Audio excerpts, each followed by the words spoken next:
I'm going to be reading Mickey's Spooky Night. Mickey Mouse looked around his living room. It was decorated with ghosts, spiders, and bats. A jack-o'-lantern smiled at him from the mantelpiece. "I'm going to have a great Halloween party tonight," Mickey said as he tacked one last fake cobweb to the wall. Suddenly, Mickey glanced at the clock. "It's almost time for the party. And I haven't gotten dressed yet," he cried. "Now, where did I put that old pirate costume?" Mickey went upstairs. Then he went up, a ladder into the dark attic. As he switched on the light, thunder crashed and lightning flashed across the sky. Mickey looked around and noticed something tall in the corner. A large, ghostly shadow fell over him. Hello?" he said. Lightning flashed again, and Mickey saw the thing he'd been scared of. It was a coat rack with a sheet over it. Mickey went over to an old trunk. "I bet my pirate costume's in here," he said.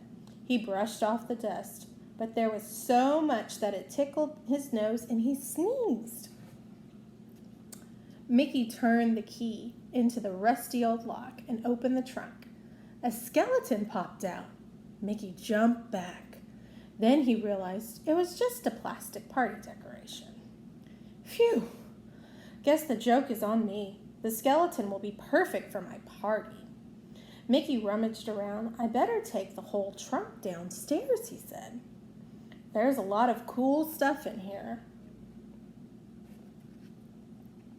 Meanwhile, in Mickey's backyard, Pluto was chasing a ball this way and that. As he charged under the clothesline, one of his sheets came loose from the line and fell on him. It covered him from head to tail. Meanwhile, Donald, Goofy, Minnie, and Daisy arrived at Mickey's house. "Gosh," Goofy said, "look at the lightning." Daisy giggled nervously. "It sure is a spooky night," she said. As the thunder boomed and the lightning flashed, Minnie and her friends raced into Mickey's house. "Mickey, we're here," Minnie called, but there was no answer. Mickey was too far upstairs to hear anything over the sounds of the storm. Just then, the lights went out. Mickey's friend heard weird thumping sounds above them. Minnie gasped, "What was that?" "It sounds like a coffin being dragged across Mickey's room," said Daisy. Now Donald was getting nervous. Between the storm, the dark, and the noises, it felt a little like they were in a haunted house. Out in the backyard, poor Pluto was still stuck under the sheet. He couldn't see to find his doggy door. Hearing his whimpers, Daisy looked around. "What's that sound?" she asked. Just then, something weird and white ran past the window. Goofy gasped. "It's a ghost," he said. Mickey's friends were too scared even to scream.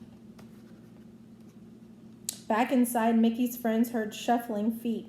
They looked up to see a horrible monster coming down the stairs. Suddenly, the lights came back. It wasn't a monster on the stairs after all. It was Mickey, all dressed up for his party. "Gosh, hiya, gang," Mickey said. "I didn't realize you were here yet."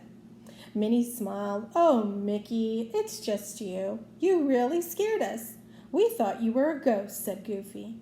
"Yes, that's one very scary costume," Daisy said, pointing to the hook on Mickey's hand.